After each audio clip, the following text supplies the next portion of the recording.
and this is probably of all the things in this film, the biggest issue I have with it, is that you do have an arc for Doctor Strange.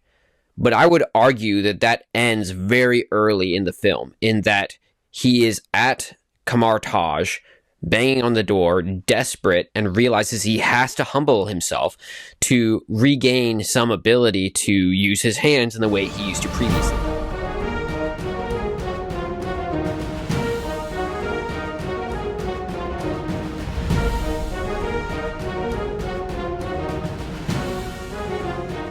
Hello, ladies and gentlemen. Welcome back to another episode of A Lost Plot, the podcast by storytellers for storytellers so that we can tell better stories ourselves. As always, I'm your host, Maverick, and today we have back with us one of our favorite co-hosts, Andrew, to review the original Doctor Strange film, the 2016 American superhero film written by John Spates, Scott Derrickson, and C. Robert Cargill, and directed by Scott Derrickson. So, getting right into the meat of this topic, Andrew, what is your initial evaluation and summary of Doctor Strange? So glad you asked. It's about a doctor, and he's strange. It's a good movie. It's very similar to that of Iron Man's arc. Lots of arrogance turned to, heroic turnaround there. And there's cool magic. Yeah, I mean, that's pretty basic. I know for myself, when I first watched this film, I was a little confused, going, why didn't this one particularly appeal to me in the same way that Iron Man did, right? I know Iron Man's pretty much a classic of the pinnacle of the Marvel Cinematic Universe, and so looking at Doctor Strange, I knew that it didn't appeal to me in the same way that that one did, and I always wondered why, because usually the origin stories are done pretty well. Analyzing it today, I realized I think I found some of the issues I think make it unappealing as an origin story. And while it has some decent points, I think it falls far short of what it could be. But we'll get into that today. My total rating for this film was a 3.9. Crazy. I gave this a 6.9. Wow. Okay, there we go. Classic Andrew. Over-evaluating some of his favorite nerddoms. We're going to get into that today. If you're curious to hear more, keep listening, but until we get to the meat of the issues, we first want to introduce you to the character itself, if you're unfamiliar with the character of Doctor Strange. So, Andrew, you want to give the audience a summary of what Doctor Strange is about? Sure. Doctor Strange is the origin story of the Sorcerer Supreme into the Marvel Cinematic Universe. It follows the story of Dr. Stephen Strange, one of the world's leading neurosurgeons. The movie picks up with this arrogant, pompous Stephen Strange we're introduced to. He is unwilling to work on patients he sees as lost causes or those who will not bring him fame and glory. In the beginning, he is offered a job in an ER, and he refers to it as a butcher or something. As the movie progresses, he ends up in a car accident and loses the use of his hands, and as such is driven to the point of almost insanity trying to fix this. He pushes everyone close to him away and finds himself in Kamar Taj, seeking the spiritual enlightenment as his last resort. He then discovers the mystic arts and begins training as the Sorcerer Supreme. Well, at that point, it's just as a sorcerer. The movie progresses, we're introduced to the character of Dormammu and Kaecilius, who is a failed student of the Ancient One, the head of this order. They wish to bring about this eternal darkness, if you will. They believe it to be enlightenment and the access to eternal life. So the movie progresses. Stephen Strange is put to the test and forced to confront Kaecilius as well as Dormammu, and ultimately his own teacher, who has been using this dark power herself to keep herself from dying. Yep, that's pretty much the main thrust of the film. So if you're curious to hear more, keep listening. We're going to start off as we always do with that opening scene. You have this introduction first to the Ancient One and this ex-trainee of the Ancient One, Kaecilius, I believe his name is. Yeah. And then they have this little fight. He steals this information, and then he leaves. From there, you get into the main protagonist of the film, Dr. Stephen Strange, as he's in the operating room listening to music as he carefully takes a bullet out of a man's head. And I think he was operating on another person as well at the same time. But anyways, or before that. I'm not saying two at the same time. Anyways, that's the opening scene. What are your thoughts on that? Do you think it's compelling? Introducing us to these characters. What are your thoughts, Andrew? I think the initial fight with the Ancient One and Kaecilius is interesting. It sets us up for this conflict that's going on between the student and master. I I'm not sure it's the most compelling. I find Doctor Strange's intro much better.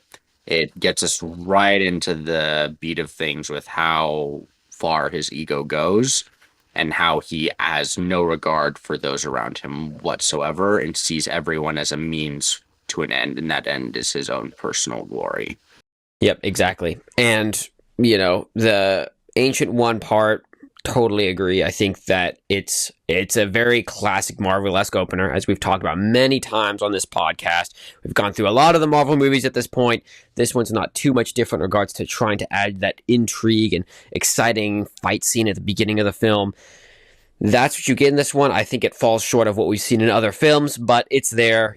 Stephen Strange is a much more compelling part to this film. So I'm going to leave it at that. What are your thoughts on the character of Stephen Strange? You just touched on it briefly, right? You said that he's got this arrogance that's shown right from the start. Do you think he's a compelling character? Does he have great flaws? Does he have good motive for even being here? What are your thoughts?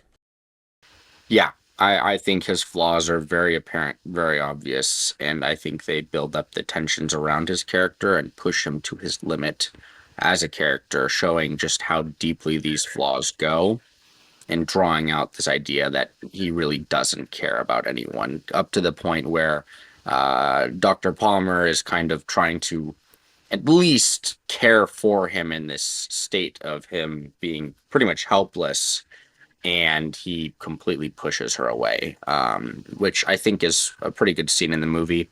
You also have when he first wakes up and he's looking at his hands and she tells him it's the best they could do, and his response is, I could have done better. Yeah, you have this introduction from the start. The arrogance is palpable to the point that she even says it, that you are such an arrogant man, right? And she provides a good contrast or affirmation for the direction he's going in. A little bit too much on the nose at certain points, but overall she provides this good contrast, right? I think that Christine Palmer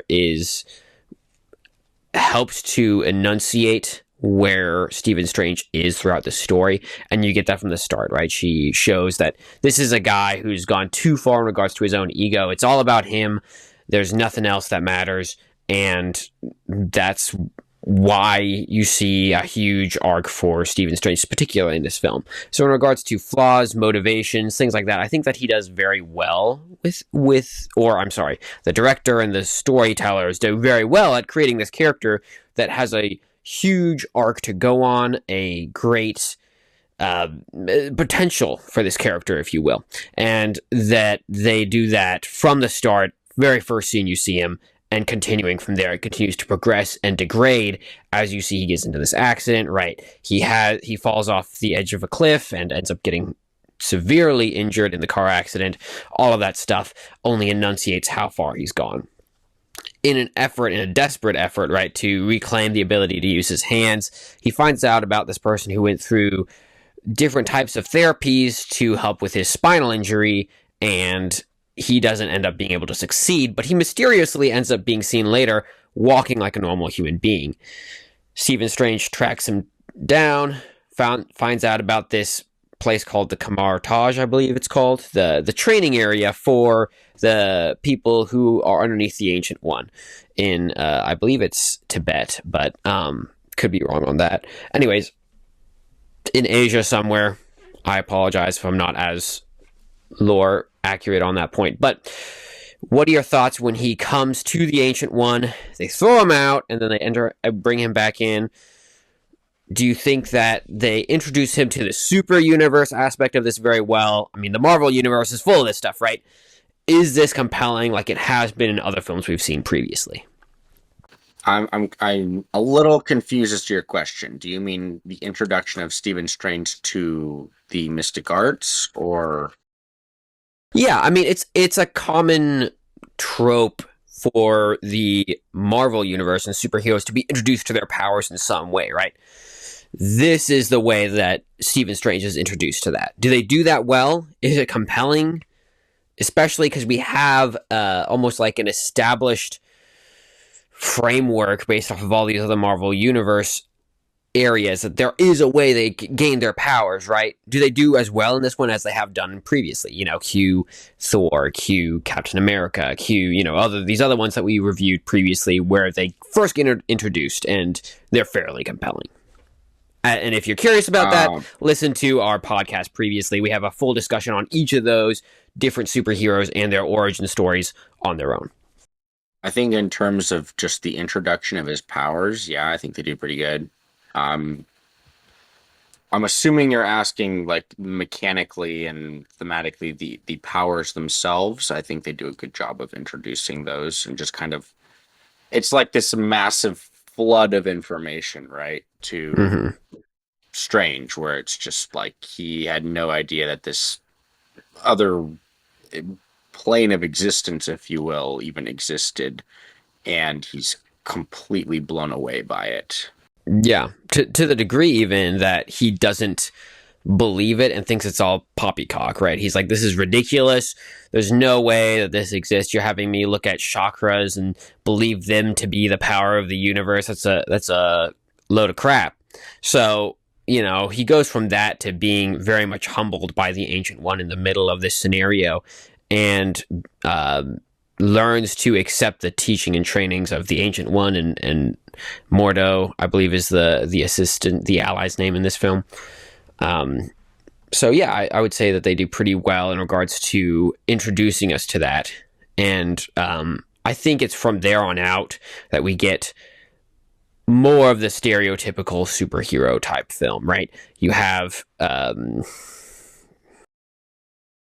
you just referring to like his training arc? Caecilius. They have no that they introduce. I mean, sure, they have the classic montage of the training to become better, and you know he goes through some serious trial. In this case, it's going on Mount Everest and using the sling ring or whatever it's called to enter a portal or open a portal to get back home to the Camartage.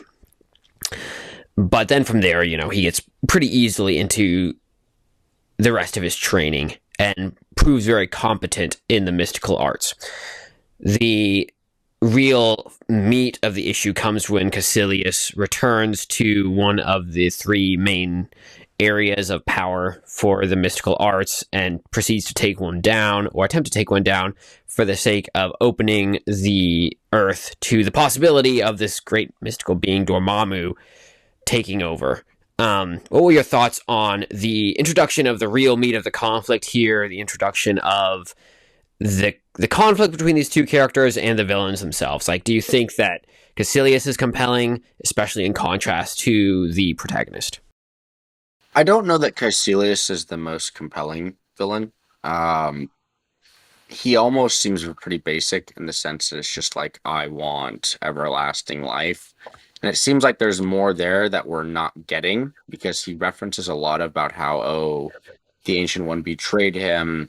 But for the most part, we're just given the impression that he feels like she is a liar and is taking power from the dark dimension.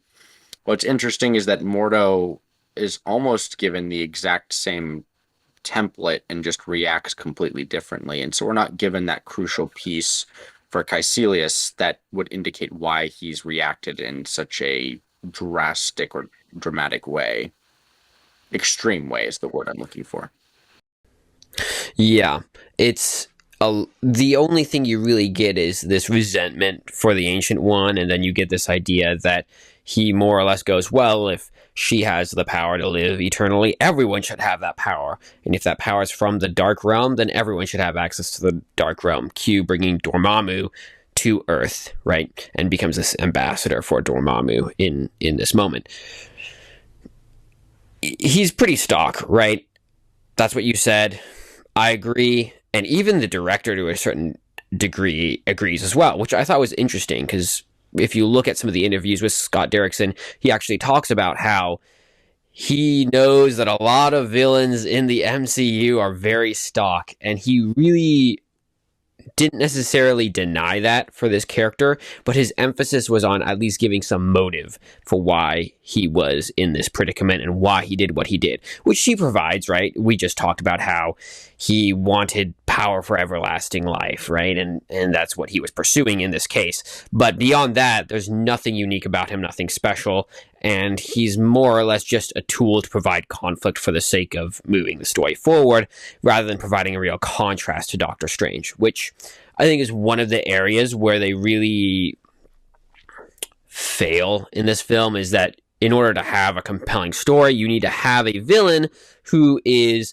invested and clearly has a contrast to the protagonist, whether that's through individual motive or through just the themes they represent and anything like that.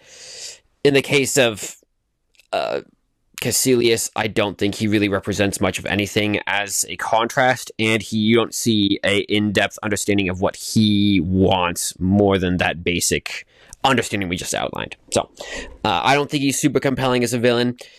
We could also talk about Dormammu, right? The entity he's trying to bring to Earth, which you don't see that much, but he's present in this film. And according to my vague understanding, Dormammu is supposed to be like the arch nemesis of Doctor Strange in the comic series. But you could probably elaborate on that more, Andrew. What are your thoughts on Dormammu?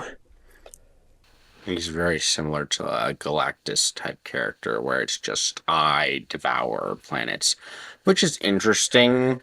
Like, I guess in the world of Marvel, you're bound to have characters like that. Um, they just don't make for very interesting villains. It's more of this is an ominous, huge threat. How do we deal with it? And so it's more interesting to see the protagonist's response to these threats that are just so insanely massive in terms of their power level.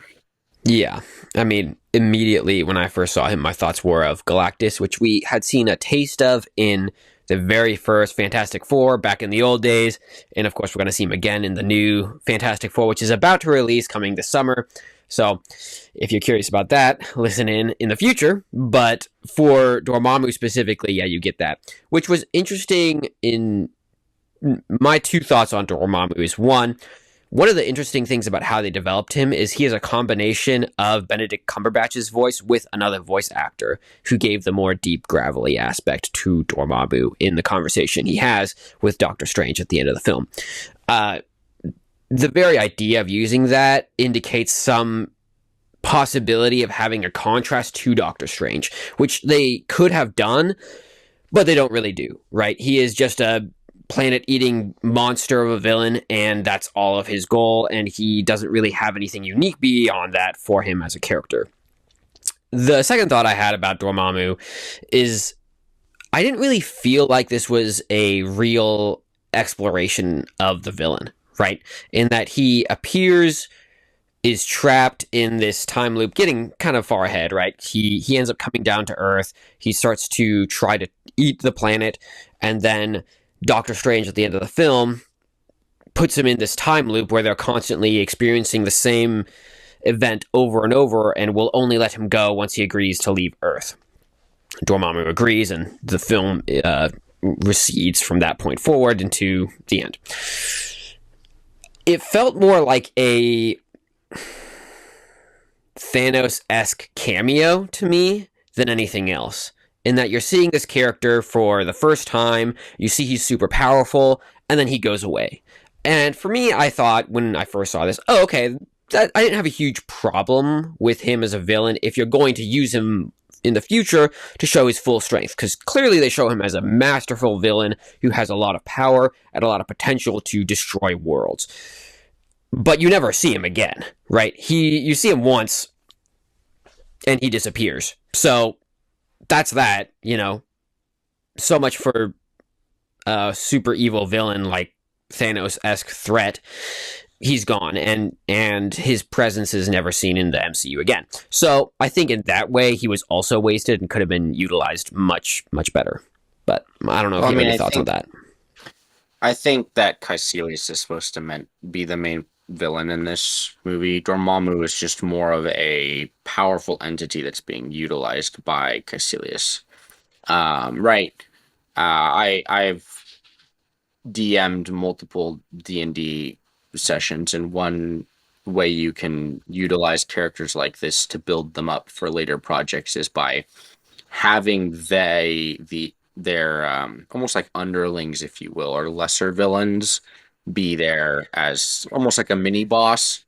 And I think, right, Dormammu should show up in later movies, but I also don't know that that necessarily should count against this movie in and of itself, right? I think then the question becomes, was Caecilius a compelling enough villain? Yeah, well, I'd agree with that. I would say that if you stand on those legs, he's not, right? And we already discussed Caecilius, but Dormammu specifically is supposed to be the entity behind him, and he doesn't have much depth. But you see it in a way similar to what they do with Thanos and his son in what's his son's name in Guardians of the Galaxy Volume One. Oh, that's not his son, but Ronan. Yeah, Ronan the Accuser, right? And they Ronan even the do that with Loki too. Yes, to some degree. Yes, Loki's a little more of a nuanced character for sure, but they build him up very well in those scenes, and he's probably a better example of that, to be honest, because that's what we should see for a character that you want to truly utilize in later films. Anyways, I don't know that there's much to say on Dormammu beyond that, other than I think he had potential, and at the very least, they didn't utilize it, and it doesn't look like they intended to. They simply have him as a character in this film. So Yeah. that's what you Well, get. I mean, yeah, I don't expect him to be really all that present. He's not exactly an Avengers villain, so I don't expect him to show up in Avengers movies. I would expect him to show up in later Doctor Strange movies, at which point then the question becomes, is the second Doctor Strange movie any good? But that's a separate podcast. Um, it's similar to like how I see Thanos in, say, Avengers 1, where you know he sent Loki and you see him in the end credits scene. Or even in Guardians of the Galaxy Volume 1, which comes out after Avengers, but it's still building up this villain. Exactly. So that's the villains. You get in the middle of that Doctor Strange coming into his own, reunited with Christine as a changed person, and he has his own arc. What are your thoughts on him through the development of him as a character in this film? Do you think it's compelling? Do you think it's not? Do you think his change is great as a storytelling technique? I like Doctor Strange's character. I like the route they take with him.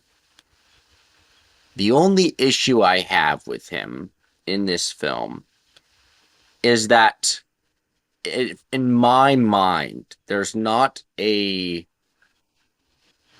dramatic enough or impactful enough moment for his character to cause him to stay on as a member of the mystic, like of Comertage. You get like throughout the movie he participates out of necessity.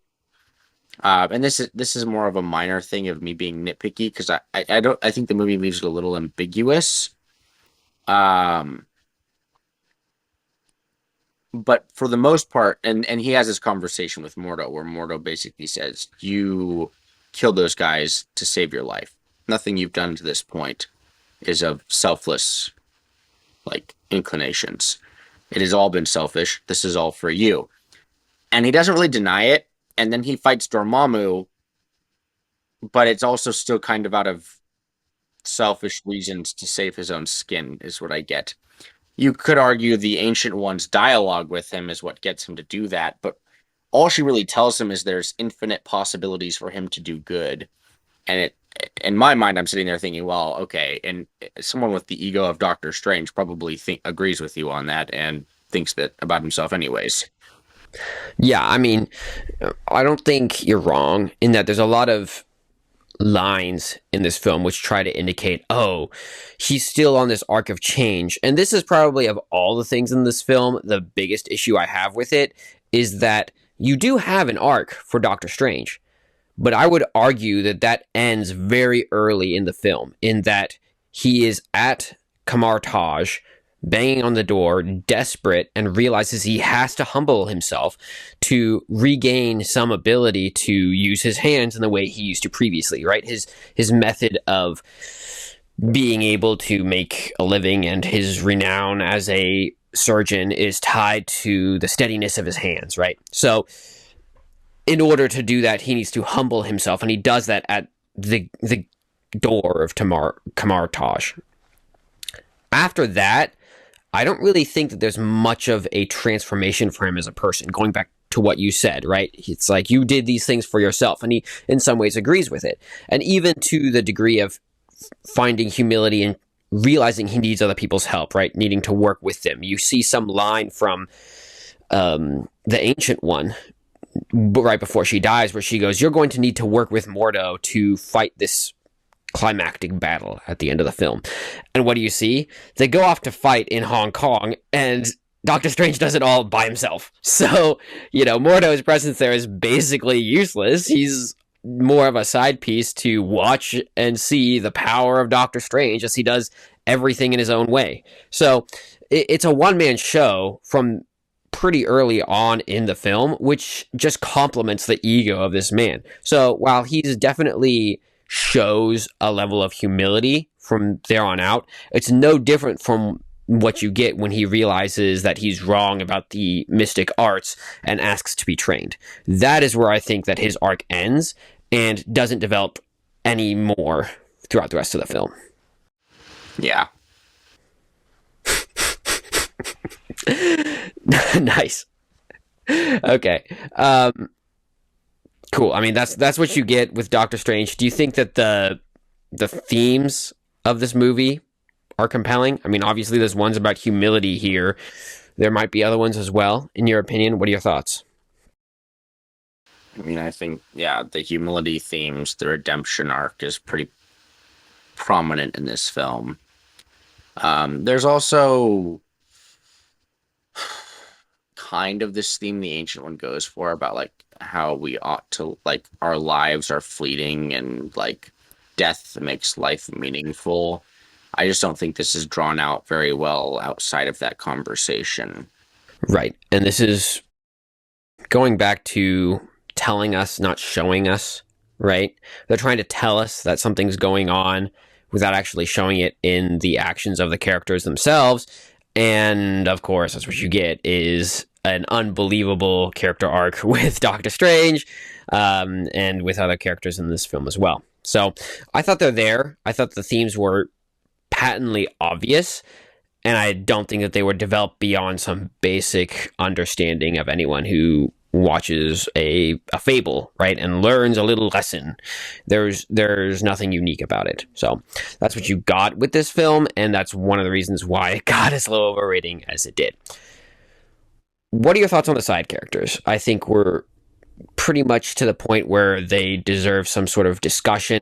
Do you think that the Ancient One is a compelling side character and mentor-esque figure? I think she's interesting. I think there's a lot there that we don't end up getting by the end of the film. She kind of tells us she kept this long life to protect us, but we're also told that there's a long line of Sorcerer Supreme. So it still seems very selfish on her part. Like we're not given a reason as to why it was necessary for her to pull from the dark dimension. Yeah, I mean, I appreciated that she clearly had some nuance, right? She's a hard figure. She's unwavering and very disciplined herself, and then forces other people to fulfill those expectations, right? The people she teaches, she expects them to hold themselves to a high standard as well. At the same time, you see that she's willing to bend the rules, break the rules, and some understanding of it's okay to basically break the rules once you know the rules better than anyone else, right? And that's part of the conflict of the film amongst the side characters, is she comes to that understanding. Doctor Strange comes to that understanding fairly quickly. and other people do not, right? Kaecilius sees it as some hypocrisy from her. Mordo sees it as a violation Betrayal. of the tenets of the mystic arts, right? He sees it as exactly betrayal. I don't know that there's a ton for her beyond that. It looks like she had some potential. Clearly, she's supposed to be a super powerful being because she indicates that she's been staving off these enemies who are coming to take out Earth, and then she's gone. This threat is now very real because she's no longer there to protect the Earth from them.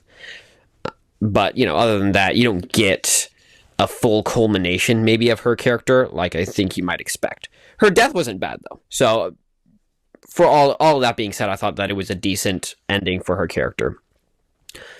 What are your thoughts on Mordo as we transition into other side characters? I love Mordo's character. I actually am so salty that they never use him again.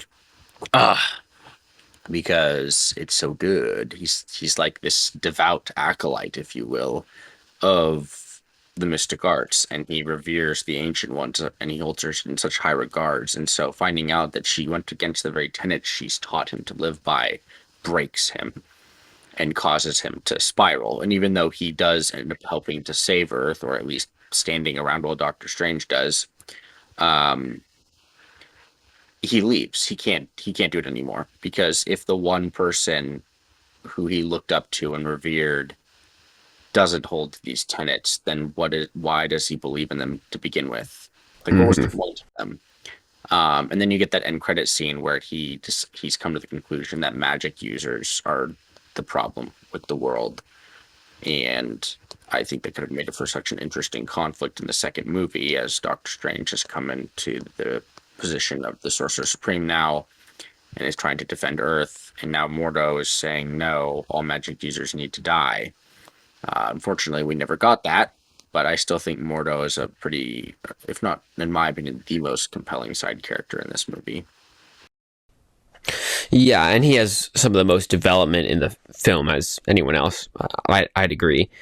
The idea that someone is breaking the code they follow is a very strong reason to turn, right? A reason to break. And so while most of the film, I would argue, doesn't have a ton of compelling development along the lines of why people are doing what they're doing, I think his motives are some of the strongest ones in the film, and they developed that very well for him. So didn't have a problem with him as a side character. He was a good add. He just didn't really add to the end of the film, but I think that the film devolves pretty quickly after he goes through the training montage at Kamar Taj. So I would say that Doctor Strange goes through the training montage. Anyways, that's all I have to say about him. What are your thoughts on Christine Palmer? Do you think she's a good side character? She's this ex-love interest of Doctor Strange, and some sort of sounding board for Doctor Strange throughout the film. I don't really have a problem with her.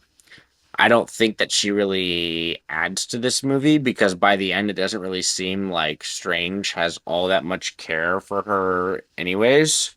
Other than that one scene where she kisses him on the cheek and he's like, oh, dang it. But you still get the idea that he just sees her as, oh, my ex-girlfriend. Yeah, I mean, kind of what I said at the beginning of this film discussion.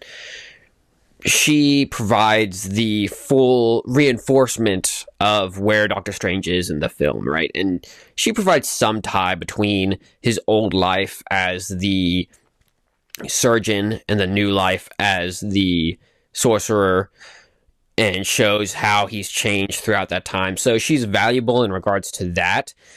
And she's not a bad character, but it's not like she's a super critical character to the rest of the film, right? It's not like she's used and held hostage by the storytellers in this film. She is simply a sounding board for where Doctor Strange is. And it would be more useful, right, if Doctor Strange's story was more nuanced. If he had more to go on than beyond, I'm a prideful SOB, and, by the end of the film, I'm not. And she basically affirms those ideas. So Nothing new or unique, I would say, about her as a character beyond that, but she was decent, so I didn't have a ton of problems with her. Yeah, we're just ripping through this. What are your thoughts on Wong? Do you think Wong is a compelling side character? I think he's the last one I thought was notable to mention here. I think Wong's great. He's comedic relief. He's just the old grumpy librarian who's been there forever and has never like come into like a real position of authority other than like a generic master. The only thing that he really does for Doctor Strange's character is pushes back on this idea that he doesn't give a crap about Doctor Strange. You know, goodbye, Doctor Strange. I don't care about you. Go get your books and leave type character. He's not going to mess around with him, and it forces Doctor Strange to really buckle down and figure stuff out. He's fine. So, Yeah. you know, other than that, that's all I have for the characters of the film arc as a whole. You know, he goes from having this epidemic of a situation for his own personal life where he goes, I can't use my hands. He goes to Kamar Taj, becomes a sorcerer, learns all this magic, realizes the world is at threat, fights Kaecilius, traps Dormammu, saves the universe, goes back to New York as the sorcerer in charge there, and then cue the end of the film.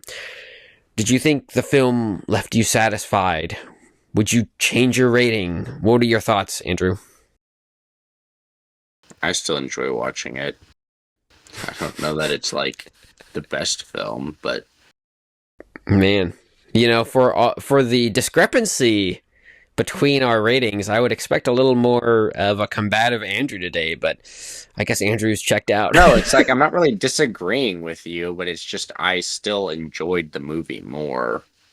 Is there some nostalgia for you, Andrew? Did you just love this because you watched it as a little child? Not at all, actually. Of all the Marvel movies, like this one did not stand out to me all that much when I watched it. It's one of those Marvel movies where it's like, it's not my favorite, but if someone turns it on, it's like, oh, there's some pretty cool scenes in here. I want to watch that. That's fair. I mean, I don't personally find it super compelling, right? I think Doctor Strange has some interesting aspects to him. The ending is one that I get somewhat off the train with, just because you see that he's using magic to turn back time. And at that point, I think it adds questions of, well, why don't you just turn back time completely to the degree where you stop the villains from even acting originally, right? Or then you say, well, some of them can break out of that time loop, and it goes, okay, or like the ability to reverse time, and you see Kaecilius do that during the fight scene. Okay, for our argument. But then if they can do that, why can't Dormammu, who's even more powerful than Kaecilius and gives Kaecilius some level of power, why can't Dormammu break out of the time loop? So I think that the time stone, which is really, I think, the crux of this film here, is that they wanted to introduce the time stone in preparation for Infinity War. I think it was interesting to show those powers. It gave me more questions than answers, and it made this film feel more like a prep for the true battle coming up rather than anything else. Fair enough. Okay, well, I mean, again, I'm not disagreeing. All right, well, I'll take that as a win in my book. That's the pod. We hope you all enjoyed. We'll be back as we always are next week. We'll see you all then.